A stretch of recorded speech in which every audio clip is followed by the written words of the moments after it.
Hi, I'm Marc Hauser. Welcome to my DVD world.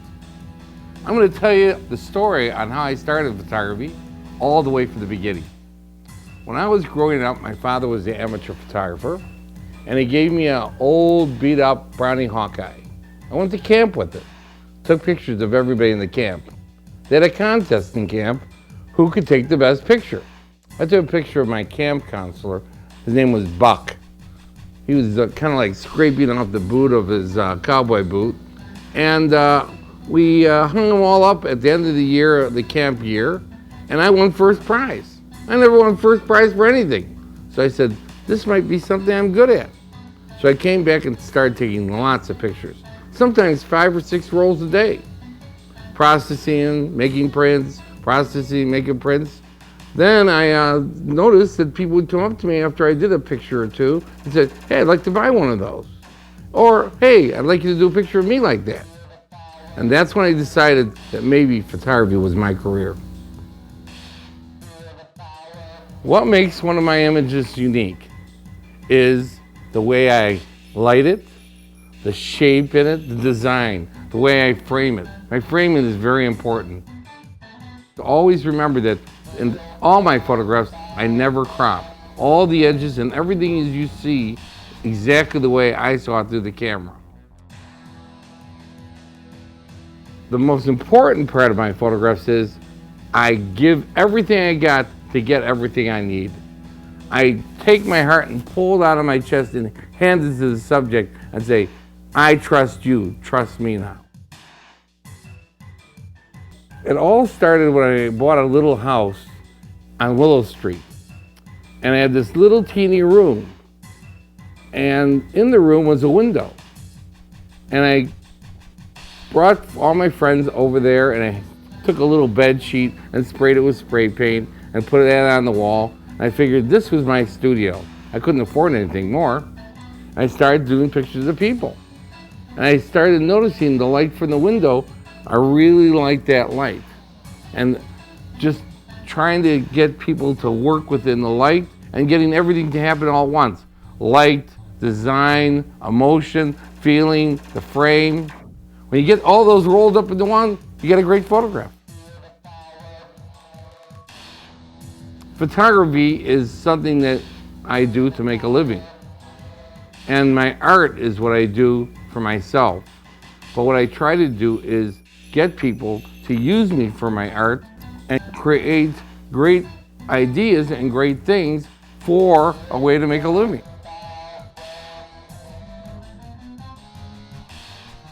If you want to be a photographer and you want to make a living at it and you want to be really good, you got to put all your love into it. So if you want to do it, you got to just spend all your time taking pictures. People ask me all the time, how do you take great pictures, Marc Hauser? You can become a great photographer and take great pictures by taking lots of pictures. And when you think you've taken a lot of pictures, take more. A print should be pristine. A print should be every edge of that photograph should have a reason why it should be in there. Why do you have that window in the corner? Why do you have that object in the foreground? Why are the person's hands crossed that way? Why is their head to the left, not to the right? Why is everything in that image should be there for a reason? If it's not in there for a reason, you should take it out. You should frame it differently. Come in. I find out most of the time when I'm framing up, I find that the best thing to do is once you get a frame, take a step into the subject. The closer you get, the better. The more you get into your frame with the least amount of stuff and keep it simple. Ideas. Don't be afraid of them. There are no ideas stupid.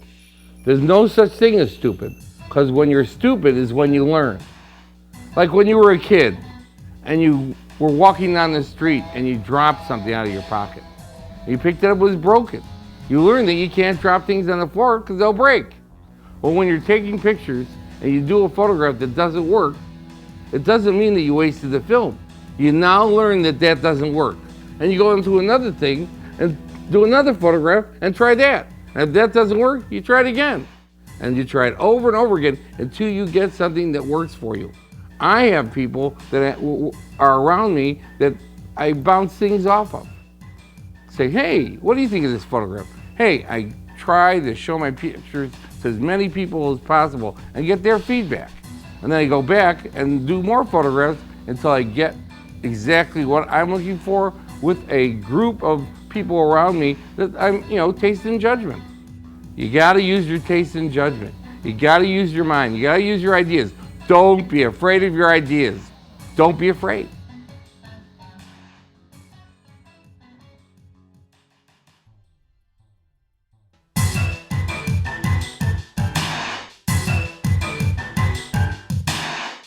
We're gonna talk now about the table shot.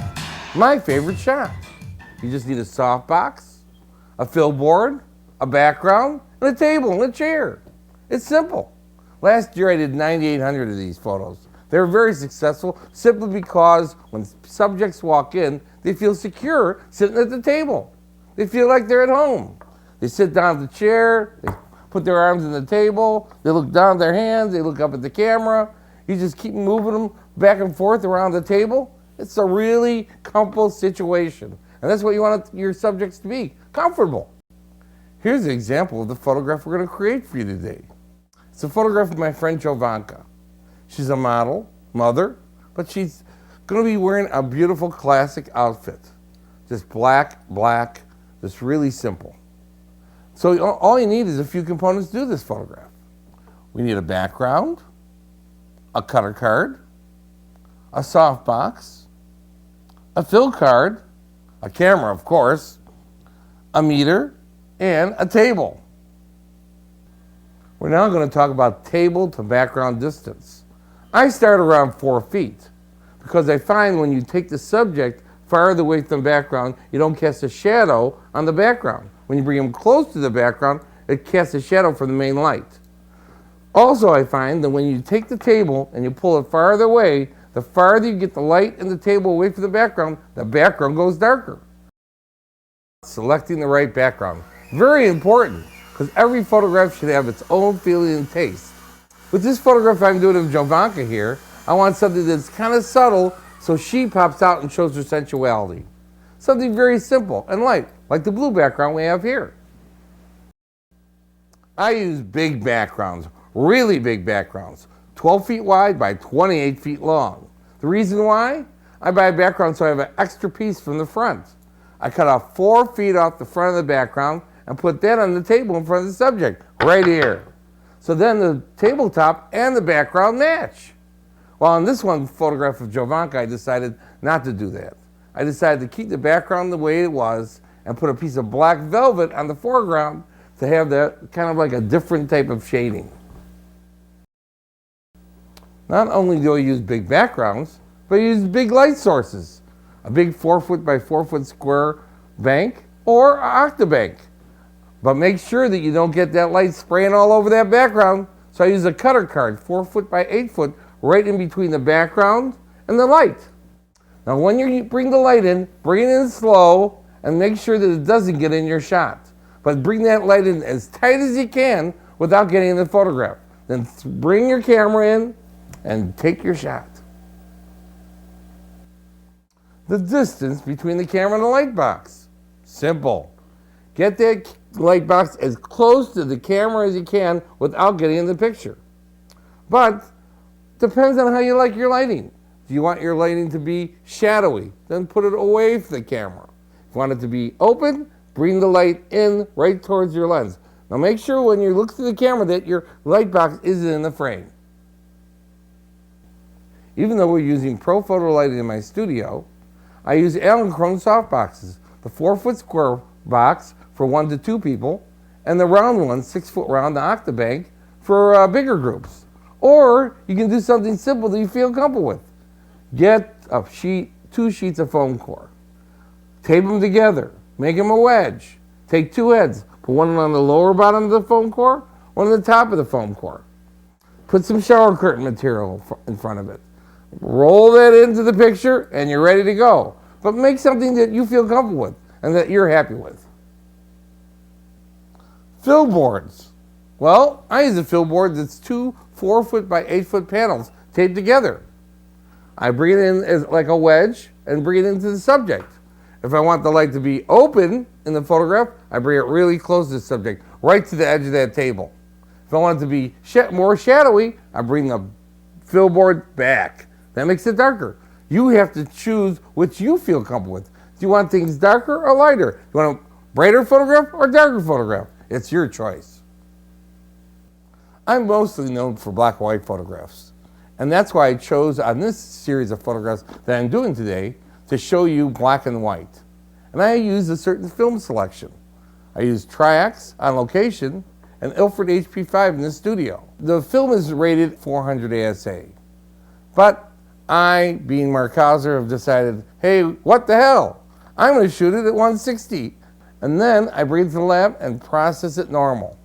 Meaning I get a really chunky negative, really thick. So then, if I need more shadow when I make a print, I can get more shadow. If I want the highlights to be brighter, I can print lighter. You have it all there on the negative when you shoot it that way. There are all different ways of doing it. Take a gray card, hit a strobe meter, take a bouncer, take this way. My way of doing things is, I think, a very simple way. You take your assistant, Trish is my assistant, have her sit down exactly in the same place that the subject's going to sit. She takes the strobe meter, puts it right in front of her face, and points it to the camera. Presses the button and gets the exposure. Bang, that's it. People ask me, what's your favorite f-stop, Mark? Well, my favorite f-stop, f11 and f16.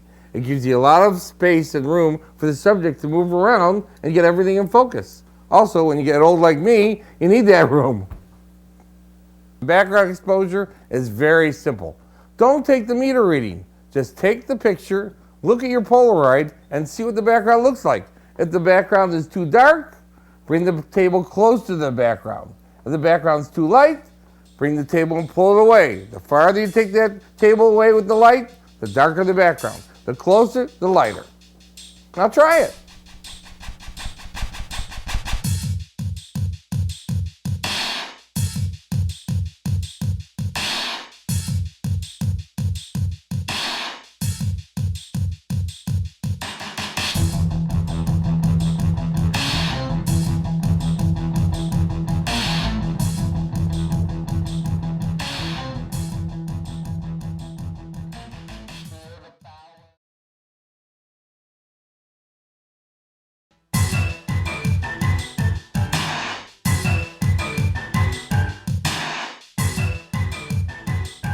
When I was growing up, my father told me, Mark, cropping is for farmers.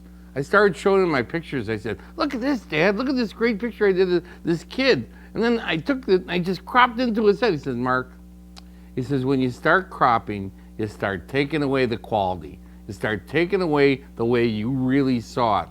So when you look through that camera, Mark, look at everything in your frame and make sure that every edge is what you're looking for. Don't put anything in there you don't want. That's hence cropping is for farmers. Don't crop. You know, the camera captures the moment, but really you capture the moment. The camera is just a device. It's a technical machine. You have to know when the moment is. Sometimes I go on location and I just sit there for like 15, 20 minutes and frame the picture the way I want it and wait till the moment happens. Wait till something happens and makes that event. Same thing when I'm doing a portrait session.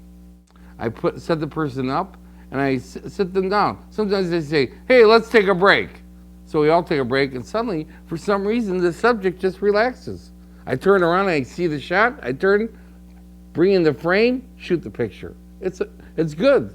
Try something different. Try to get that moment. Try the different ways of getting that moment. Try different little, just play with it. One thing I want you to do today is go through some magazines. Go through photo books. Go and look at everything you can get in front of you. Get as visual as possible. Pick out the things you like. Pick out the photographers you like. Pick out those pictures you like. And look at the ad. Look at that picture and say, how would have I done that picture? And then do another picture that's kind of like it. Trying the same emotion. Try different photographs with all different emotions. It's new, it's fresh. Try something different. Look, see. The world's big. Our eyes are so small. but how big they see. The personality face is that face that they practiced in the mirror before they came to your photo session. They get at home and they say, gosh, I'm going to do a picture today. So I bet it look really good. So they get in the mirror and they start posing towards the mirror. Which looks better, my right or left-hand side? My top of my head, my bottom? Does this smile look good or does this smile look good? What I try to do is get them away from that personality face. Try to get them to do that moment that they really reveal themselves. And the way to do that is I have to really reveal myself. Do shockers, scream, shout. Don't be afraid. You're not going to embarrass yourself. They're going to go, wow, this guy's crazy. This woman's crazy. Come on, do something different. Try something different. Who knows? It might take you on a whole new route to photography. It can't be bad.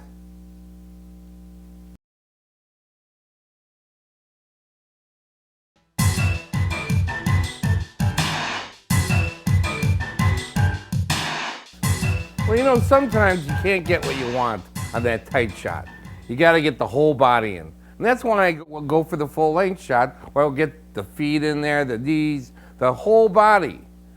And I do it kind of differently than a lot of people. I do it with a backlight.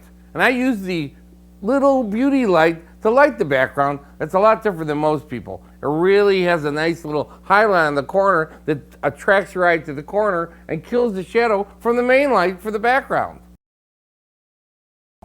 Well, first of all, with the main light on a full-length shot, I use a bigger light. I use the Octabank, which is about 6 foot round. I put it to the left of the frame, about 5 feet away from the subject. I also bring it up a little higher than their knees, so the light hits the floor and the top of their head at the same time. Also puts a little bit of highlight on the top of their head. Why I put my main light on the left side? That's a simple answer. When I first started photography, it was all by myself. I didn't have a photo assistant. So I had the camera and the light. I would use the camera with the right hand, and I'd move the light with the left hand. It made it very easy. That's it. Today we're going to use the gray background, a background that everybody has in their studio. Now I usually use my little signature background, which is a floral print. It has like little floral on the right, little floral on the left. But we're going to be shooting this dancer, and she's wearing a beautiful dress, a beautiful tutu, and it has very ornate patterns. Well, I felt the ornate patterns of the tutu would take away from the background. So I wanted to get the tutu to stand out and her. So I made it a plain background instead of a busy background. Keep things simple. I find the simpler the better. Now I use a beauty dish, the biggest one they make, and I put it all the way to the right, not the left. Because if I put it all the way to the right, I not only put a nice highlight in the corner, but I get rid of the shadow that's casted from the front light, which is really great. You're doing 2 birds with 1 stone. Another thing is, the reason why I use the boom is because if I use a light stand to get the light to exactly where I want to go, I would get the light stand in the shot, and I want to be able to move back and forth and have a free frame to move wherever I want without getting the light stand in the photograph. We're going to talk about lighting ratios now. Pretty simple stuff. I get my light meter reading from the front light. I get an f11. I go to the back, behind the subject, and reach up to the top, a little bit more to the right, where that highlight starts from that backlight. The backlight should be about 3 feet from the background. I put the light meter up, hit it until I get f16. Just keep bringing that strobe back up to f16. Front light f11, back light f16. A stop difference. Why do I use a fill board instead of another softbox? The reason why is very simple. When you have the other softbox in there, you get another spectral highlight. I don't like 2 spectral highlights in my photographs. I only like 1. So I use the main light and a fill board. And the closer I bring the fill board, the more open it gets. The farther away, the darker it gets. As I said, if I used another softbox, I get another hot highlight on the other side of the face. I don't want that in my photographs.